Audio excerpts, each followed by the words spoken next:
All right, welcome to episode 24 of Stream Roulette. I'm Daniel Towns with Steph Broadbridge.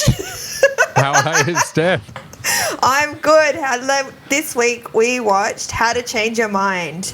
Yeah, and I'm glad you remembered that because I kind of forgot the title. But yeah, let's go. Let's have some fun.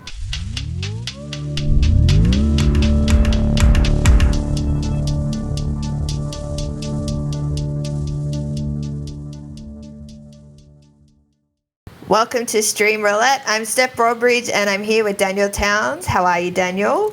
I'm good now. Yeah? How are you? Yeah. Just had a slight technical fuck up at the start trying to fix this out because you're in Brisbane. And yes, I'm we're in doing Sydney. remote.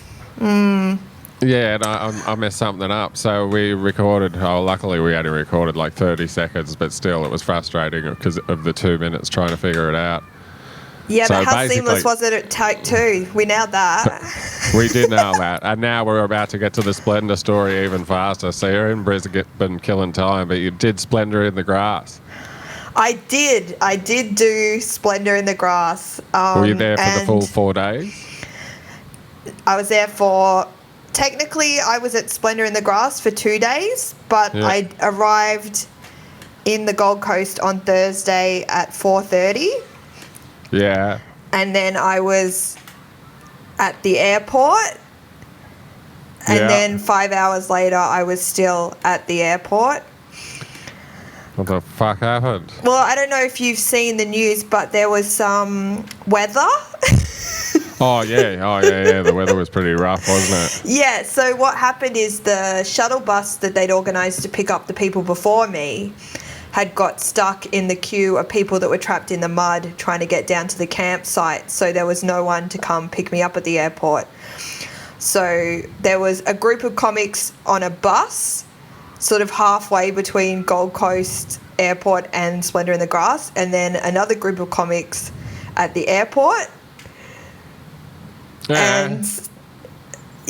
And then so eventually a shuttle bus did come. But I wasn't staying at Splendor in the Grass. I was staying in Byron Bay. So I got the most expensive Uber of my life from the Gold Coast. How much? Uber's such a rip-off now. Yeah, well, And can I just say, as an aside, there's no way they would have made Outcast sit at the fucking airport waiting for a shuttle because of bad weather. Like, that's definitely a hierarchy thing. But yeah, how much was the Uber? More than the gig paid. Jesus. Yeah. Well, sometimes you got to do what you got to do. And you went stayed in a over- hotel, you didn't camp? No, I went over a state line in an Uber. I've never done that before. That's pretty cool. What, like, where'd you stay? Like in Tweed Heads? No, I stayed in Byron, yeah. So I went over the Queensland border to New South Wales in an Uber. Oh, yeah, right. Yeah. That's pretty cool. And the guy cool. was telling me that he wasn't allowed to pick up anyone from New South Wales because he's Queensland. Okay, and how come you decided not to camp? Because I've done it the last 2 years and it was brutal, and this year I'm really glad I didn't because the campsite was flooded knee deep in mud and people didn't have bedding or towels and they had to sleep in the green room and it was pretty brutal. I can't believe you've done it and been back. Yeah, I know I'm crazy, but I did do it. And on the Friday... Like I enjoyed it when I did it, but like... Did ya? It does. What's that? It just doesn't seem like something you would enjoy. Oh, look, I hate camping, and I got some good stories, but like it's not great money. It's rough. It's the worst kind of camping in the world. Mm-hmm. Like music festival camping. It's just fucking degenerates. Yeah, Loud degenerates. If I was going to do it again, like I'd be doing it in a hotel. Well, and that's what I going to it did. from the site. The festivals I like are the ones in the UK where they might even be a weekend festival, but generally if you don't want to be on site, you can get a hotel room close by, or that's an option to have a hotel. Well, four of the it's not out of your pocket. 4 of the comedians got a hotel. I just wasn't one of those 4 comedians that got a hotel. One of them has this for privilege. I won't name them. I'll tell you after. One of them had white sneakers on. At the festival? In knee-deep mud. They were on stage in pristine white sneakers. I'm like, that is not a great look. I reckon I could probably guess who it was. It's very upstairs, downstairs right now. It looks like someone is coming around washing your feet for you. It's not a great look. You should take those shoes off. We're all in gum boots and like covered in mud. They are fun gigs though. Well, okay, so the Friday ended up being really good because everything else was cancelled except the comedy. Yeah. So we were the only thing on at Splendor in the Grass on Friday. Wow, that's good. Yeah, so that was sick. Right. Yeah, but then the Saturday was obviously pretty bad. Yeah, right. Fuck, that's brutal. At least you only did 2 days. Yeah, but they don't tell you when you're going to be on when they book the flights. So you could be on any time between Thursday and Sunday and you don't find out till your flight's already booked in. How did you find the facilities? At Splendor in the Grass? Yeah. What facilities? As a woman. There's no facilities. No, I mean, like the communal showers and toilets and... No, I stayed in Byron. I didn't use them. Oh, okay. I peed once and it's like still haunting me. Because I only ever... like, peeing, I mainly went like in the ones backstage because we just hung out backstage all day. And I went first thing in the morning. Every morning I made sure I woke up at like 7 so there was hot water in the shower. Yeah. So, and I remember one morning there was a condom on the floor and I'm in the shower thinking like, how did 2 people even fit in here? Like, this is no bigger than a portaloo. Like, how do you have sex in one of these things? Unless you went in there and peeled it off and threw it, you know what I mean? Or they were just removing drugs somewhere private. No, unless cocaine comes in liquid form. I don't think so. But for me, like, I just find those toilets and those... Because it's people having fun and people at their best, but you also see people at their worst. Like, I remember someone at one of the food places at breakfast, she ordered on the last morning. She was such a bitch to the person that she ordered from. Like, she was so rude and nasty. And then she turned to me, and I think I was with Susie Youssef, and she goes, oh, don't worry, I'm not like this in real life. And I said, this is real life. Like, this is real life. Like, you're just at a festival. No, it's not real life. I don't want to believe. I'm pretending that it didn't actually happen. It was just a weird fever dream I had. Yeah, fair enough. Well, how's this then for an adventurous ride with the facilities there? I didn't go to the toilet for 4 days. Yeah. That's most people. No, but like mine was like intentional. Like day one, I took like over the day, I took like 8 codeine. Oh, right. Because I knew that if I missed that day, like I wouldn't need to go the next day, and then the next 2 days after that would just be discomfort. But I'd rather be uncomfortable and not have to shit in those disgusting toilets. Yeah, I opened my set with that. Disgusting toilets. What's that? I opened my set on Saturday by saying I haven't pooed in 3 days. Oh, really? Yeah. Yeah, right. And I'm not going to. That's a fucked up aftermath to deal with, though. I mean, I've no regrets. No, I have no regrets either, but, when you're fighting it, thick as a Coke can. Yeah, so it was pretty crazy. So I couldn't get onto the site on the Friday for the gig because they weren't letting people in because the festival was technically cancelled, but I had a spot, so I had to get in. So there was like literally no way for me to get on site to do the spot. The whole thing was crazy. But it's over now. Can I tell you a really disgusting story? I don't know if I should, but... Sure. We could always edit this out. The longest I ever went was 8 days without going to the toilet. And I was in Perth. Do you want me to stop now? No. And we'll move on? Go on. And I was in Perth, and like I had been trying I was trying every laxative under the sun. I was eating like really spicy foods. I was doing anything I could that would help just help it. You know what I mean? Like, especially and anyway, like, long story short, on day 8, like, I went to the chemist and I was like, dude, like, I'm so backed up. Like, I need help. Like, what do you got? And he's like showing me all these things, and I'm like, tried it. And he's like, oh, well, we've got this one, but we give it to people before surgery, like when they're having like a colonoscopy or whatever. He goes, so when you have it, don't be more than like, he goes, within about 30 minutes, he goes, don't be more than 10 metres away from your toilet, kind of thing. And I was like, oh, okay, this one's going to do the job. Anyway, 8 hours later, it finally started working. Ew.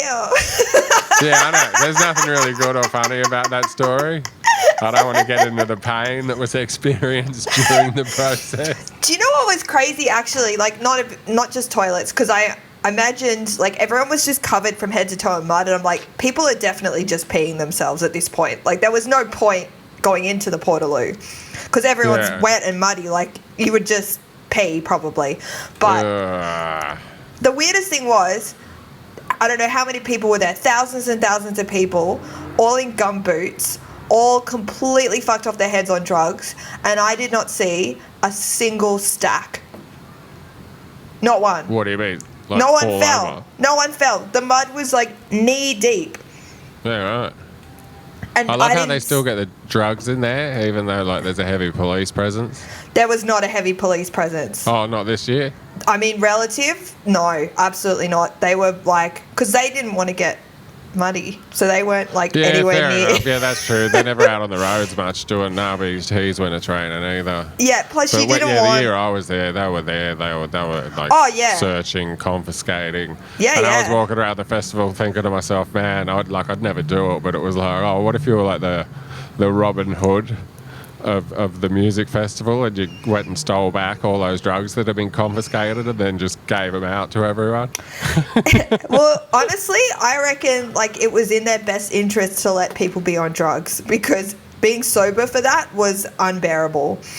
Who was the headline act? That got cancelled, the Gorillas. Oh, really? Yeah. Well, wow, that would have been disappointing. Who replaced them? Hilltop Hoods? No, it got cancelled. There was no music. Oh, right. Oh, yeah, fuck. Wow. Wow, people are going to kick off over that. Yes, they have been. Yeah, I bet. Oh, well, as long as you get paid. Well, I do, because I found a way to get to the gig, but I missed the sound check and I was pretty late. I just made it. Yeah, right. Well, speaking of drugs, how to change your mind? Yes. How'd you go? Should I read the blurb? Yeah, go for it. Okay, so author Michael Pollan leads the way in this docuseries exploring the history and uses of psychedelics, including LSD, psilocybin, MDMA, and mescaline. So it was 4 episodes. Yeah. I watched all 4. What about you? I only watched 2, but I will watch the other 2. And, obviously I can discuss MDMA and the last one without having seen them yet. Yeah, but yeah, right. I really enjoyed it. I really enjoyed it. What about you? I thought it was really well done. So it was based on a New York New York Times best-selling documentary, like a book. It was based on a book. And then they've turned it into a Netflix documentary. But yeah, he's done a lot of stuff about like plants and diet and things like that. That seems to be what he's into. But I thought he spoke really well. I really liked how the information was presented. Plants and diet definitely help with your bowel movements. Yep. No, I just found it interesting, like from the scientific perspective of like people looking into the general, like the research of it and the helpful aspects of it, and even all the CIA stuff, and then how it kind of got shut down, like the acid specifically in the first one. Like, everyone's always known there's been medicinal things there, but once people start having fun and but I love seeing the scientific research beside it. Like, it's different than just watching footage of hippies dancing at Woodstock who've had acid or mushrooms or whatever, like that's fun too, but like hearing someone who's studied it their entire life discuss it and go into the science. There definitely was they definitely went into the actual uses of it for like PTSD and depression and all that kind of stuff. So that was really interesting how it could... Oh, and you can see how that would work as well. Yeah. I mean, you know how just taking MDMA or whatever makes you feel a little better. So imagine I having don't like actually. Okay. But imagine having like a micro proper dose of something that would help you, but not like fuck you up. Yeah, well, I've never done any of those drugs. Really? In that they were in the docuseries. No, so I haven't done acid. I haven't done MDMA. I haven't done obviously peyote. I haven't done. It'd be weird if I just done peyote. Oh, look, out of all of those, yeah, that would be super weird. Yeah, well, then I was in Mexico. Yeah. I thought, I'll just try it. Out of those, I've only done MDMA, and I've got to say I wouldn't do it again. And out of those, the ones I would try would probably be acid and mushrooms. Yeah, right. Yeah, but I mean, it definitely made me want to try it, but then that also made me like, I don't know, like I guess my note with the documentary, and it's not a note, it's just like where my brain was like, this feels a bit one-sided, is that they didn't talk about any of the negative side effects. They were very, like, they didn't even reference them, and I'm like, I thought that was a little bit irresponsible. Oh, they did, like, with the schizophrenia, like, if you got a predisposition to it and you can get stuck in a trip kind of thing, and there were a few things they pointed out. But yeah, I get that. Yeah, it did make it seem like this is the only solution. A little bit. If you're sad, this is the only thing that can help you. Oh, well, that's definitely not true. Yeah, you're right. That's a good point. Like, that's definitely not true because there are other ways. But as someone who, like, say, I know someone who has been in the mental health system like a long time, and they've tried a lot of different things. So if you were at that point, like where you know 25 years 30 years later you're still mentally nothing's changed, and you're like, hey, maybe this could help, you'd probably be up for trying something experimental or being tested. It's not going to be the first line of defense or offense rather. Yeah, but it's a good option to look into. Absolutely. I loved like all of that stuff, so on board, but then I just couldn't help thinking about all the open mic comedians I know that like do acid alone in their bedroom on a Tuesday and think that that's like healthy and that they're becoming more profound or interesting, and it's like, oh, they're going to be watching this thinking, yeah, I knew I was doing the right thing. Well, George Carlin did it, didn't he? Yeah. He said that what he said changed his mind. Yeah. I mean, the Beatles. That's probably why they did it, you know, like just trying to relive those, have that first chapter for their bio one day, hopefully. Yeah, I don't know. The party is. Yeah. No, I know what you mean. Like, all I know about those things, I mean, not MDMA, but the other three is everything I've ever been told is like good friends, nature, safe environment. Like if I've known of people that are going out to take mushrooms, they're going out into a national park and they're going and sitting by a waterfall, or, you know, going for a walk and just kind of taking in the beauty of everything around them. Like they're not going out and... Yeah, I'm sure there's a right way to do it and a wrong way to do it, but I did find it, I don't know.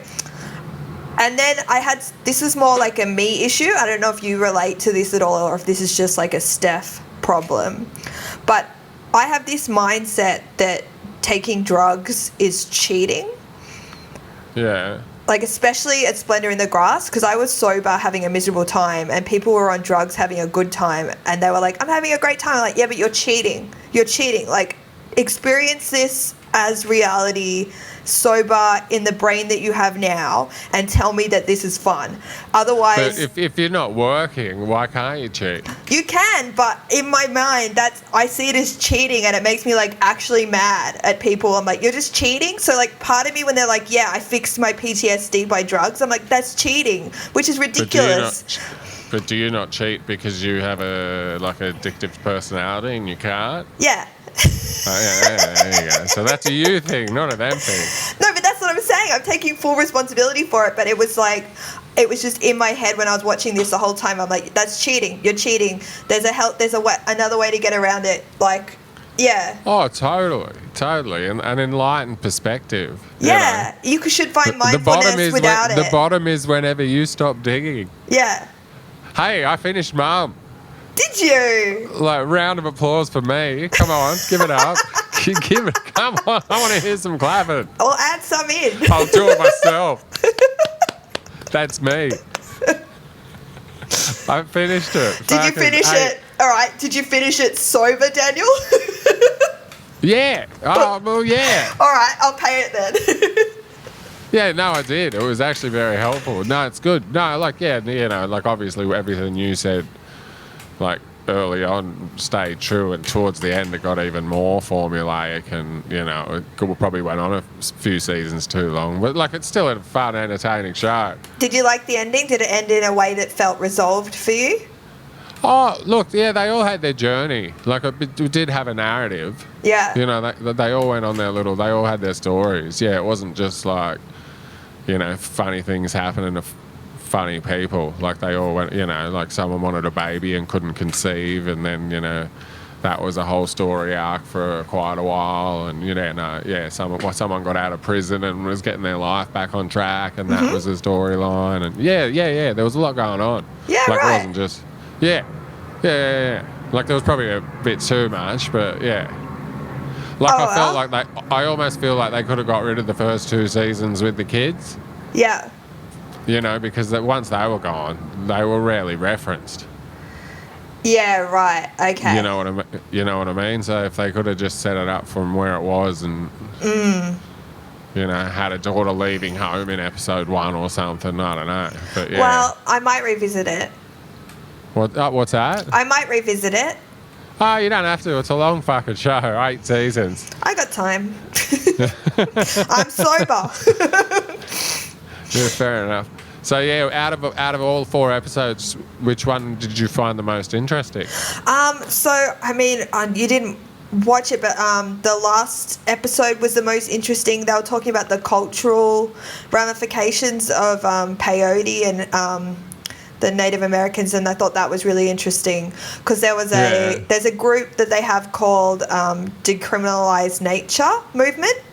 So it's a movement trying to make it, obviously, you know, legal to have drugs that come from plants, but then the Native Americans don't want to be included in that because they don't want people taking stuff that is considered cultural appropriation and their culture. So that was really interesting. I'd highly recommend that episode. Yeah, I'm definitely going to finish them. Like, I enjoyed both of the ones I was watching. I was riveted. I've just been a bit flat out with some other stuff. Yeah, so you saw the 2 chemical ones, and then they have the 2 plant ones. It's episode 3 and 4. Well, hang on, MDMA's not a plant, is it? No. Isn't that That's episode 3. Oh, is it? Yeah. Oh, okay. Right. Mushrooms are 2. I watched the brain ones. Oh, okay. Well, the two plant ones I liked more than the 2 chemical ones. I thought they were more interesting. So which one was the chemical one then? The mescaline? The MDMA and the acid ones were chemicals. Oh, yeah, the acid was definitely, but it's like synthesized and pure and... Yeah. Yeah. It's not like... I just found the plant ones more interesting. Oh, definitely. Yeah. I found the mushroom ones fascinating. Yeah, I remember one year in Melbourne, on a day off, hired a car and went for a drive with someone, and I've never had mushrooms in my life. Yeah. But they knew where to find them. Like, and we just went for the longest drive down the Great Ocean Road, and, you know, they went mushrooming. Mm-hmm. You know, and, you know, so many people have offered them to me, and it's just something I've never done. I don't know. I think I'd like it. Do you? Yeah, I'm sure I would. Like, I don't like uppers. I'm not a fan of uppers. Yeah, right. Yeah, people swear by them. People what? People swear by them. Yeah, because they make you feel a way that's fucking not true. Like, yeah, that's what I think. Like, the way they make you feel, like, don't get me wrong, when I was younger, like, you know, in 18 to 21 kind of thing in my nightclub years, I played around with stuff, and at the time I thought it was fun, but looking back, and like now you listen to the music that you listen to when you're on that stuff, and it's like, Jesus, that's not even fucking music, that's just a drum beat and a rhythm. Yeah. Someone repeating something every fucking, you know, 4 beats or whatever. I don't know how music works. Well, but yeah, I just never enjoyed it. It's a very You always look very serious. Your lips are going. Yeah. Can't sleep. The next day you get all dirty. Then a few days after that, there's a thing called the Terrible Tuesdays, Yeah. where you're just in such a bad mood because you had all that serotonin blasted into your brain, and then you get this massive calm down. Like I know people that used to go all weekend, like they'd go out.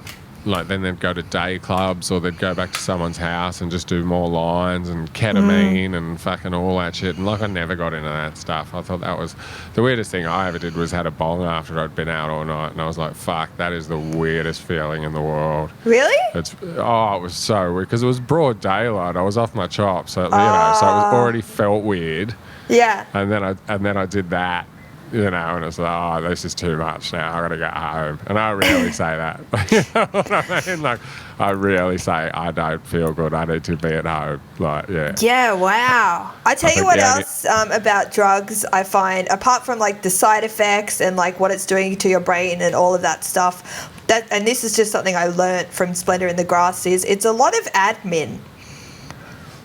It's mostly admin. Like, when are we going to do it? Who's got it? How am I going to pay you back? When are you doing yours? When? Like, where? When? How much is it? How much should I take? How much are you taking? How many drinks should we have before we do it? I'm like, that is too much organising for me. Like, there's no way it's worth it.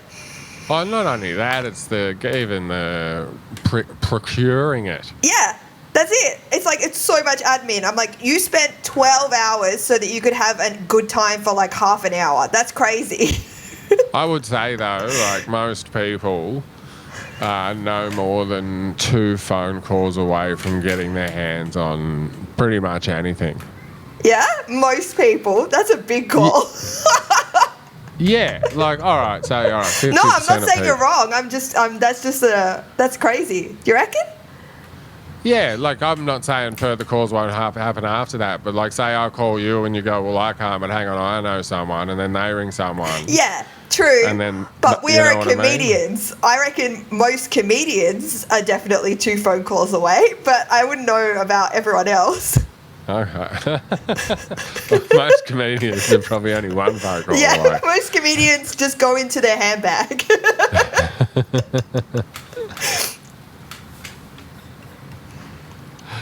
This isn't lag, we're laughing, by the way. If it feels like we went quiet in that episode. So you've never taken ecstasy or MDMA? No, I think I might have been spiked with it once, but I don't remember properly if I had it or not. Yeah, right, they spiked your drink. Yeah. If they just chatted to you, they would have realised you'd put it out. Friend of a friend. Well, sorry, what's that? It was a friend of a friend. Yeah. Oh, what a prick. They thought they were being fun. Like, fun. Yeah, right. So it wasn't like a... Yeah, but I don't know for sure what it was because obviously I didn't. And also yeah, I'd had... and obviously people know what that is going to do to someone. Mm. Yeah. And because it was the first time, I don't even know what... Like, I wouldn't... If I'd had it before, I would have been like, oh, that's that. But I hadn't, so I don't know. Yeah, right. I remember the time I tried it. Because when I... Like, it was ecstasy when I was a kid. Same. And then there were certain times you'd get it and it was just different. And like looking back, like I was in Amsterdam and someone gave me in the comic I was with 1 gram of MDMA, like powder. And I tried it and I was like, oh, this is what was in those fucking good pills. Like actual real MDMA, not just speed and fucking Oxycontin and like, a bunch of different other stuff. But that MDMA was insane because I didn't know, and I said to the person that I was with, I said, so what, 1 gram, that's not much, what do we do? Do we just do it all in one go? And they're like, oh no, man, this is strong. They're like, you just dip it, just dip your finger in it and put it on your... And I had like 2 dips and I was up for like 24 hours or something. It was fucked. I did not enjoy it at all. Yeah, I don't like uppers at all. So is it an upper? MDMA? Yeah. Oh, look, I think anything that makes you not sleep for 24 hours is an upper. Yeah, right. It's an upper. Yeah. The side effect is a downer. But that's the side effect of every drug. True. Even alcohol. Yeah, massively. Alcohol can be a downer while you're drinking it. Yeah, that's true. Like a cat. You know, that's probably the only one. Like when I was drinking too much, you know what I mean? You're having a glass of it and you're just like, I'm a fucking bum. Yeah. Like, Yeah, I'm 3 drinks in and I'm already having a terrible time. yeah, like it's like no other substance or drug. You don't feel shit while you're doing it unless you've had too much. Yeah, you know? True. Yeah. True. Oh, well. It's interesting. I mean, I definitely loved this documentary, and I loved that it was really specific to medicinal uses for these drugs, and it didn't make any sweeping statements about socializing or anything like that. And I admired that they kept it about something so specific. And I feel like I learned a lot as well. I felt like I learned a lot more about the uses of it in medicine and mental health. Yeah, and it does seem like a valuable tool, and you know, I think everyone went away from it feeling like, oh yeah, that made sense. That it was definitely a well thought out, concise argument for the drugs to be included. Would you take part in a fully controlled medical drug thing like that? No, my brain is held together by a piece of blue tack and some Band-Aids, and I am not risking any of those things. They need to be there. Fair enough. Do not start unraveling this. Fair enough. I don't know what'll happen, and I don't want to know. Yeah, right, okay. What about you? You're not curious at all? I'm curious, but not enough to risk it. What about, like, if someone said, all right, what about when you know you're on your last legs? Oh, like, would I do heroin if I was dying? Oh, yeah, take a trip or whatever. All right. No. I'm dying. No? That's exciting enough. Oh, yeah. I don't need to add... You'll be on morphine or you'll be on bloody fucking I don't need to fentanyl add anyway. layers of excitement to being dead. Like, that's insane. I don't know. It would be a pretty interesting way to go out. Yeah, true. You know, dying and tripping. I think it's interesting enough. What, dying? Yeah. I think there's enough excitement in that. I don't know if it's interesting. I'd say it's slow. I'd say it's very fast, and then at the end, it's very slow. Like it comes around quickly. Like when you find out someone's dying, you're like, fuck. Yeah, but right. then, like, the last week or, like, that is extremely slow. Like, that time, that's one of those, like, oh, wow, time stood still. It's getting worse. Nice bag you got there, start hanging out of your side or whatever, you know. Fuck, we've covered some topics today, haven't we? Yeah. Yeah, right. Should we talk about what we're going to do next week? Because we got a special guest next week. Yeah, we do. Well, I don't know if I'd call him special, but we've got a friend of the show. Yes. Coming along to watch a show with it. What show are we watching first? We are watching Beach House. Beach House, and we are watching it with Luke Heggie. Woo! He's going to join us live from Paris. And he has to now because we've said it. Yeah, oh fuck, we'll hold him to it. Don't worry about that. Yeah, so looking forward to that one. Yeah. That'll be fun. And yeah, good chat. Sorry, I might have to edit that poo story out, but whatever. I'll edit it into little clips, Daniel. The world needs to hear it. What's that? 8 days. 8 days. I haven't even told you the worst one. Anyway. Moving on. See you guys next time. All right, bye.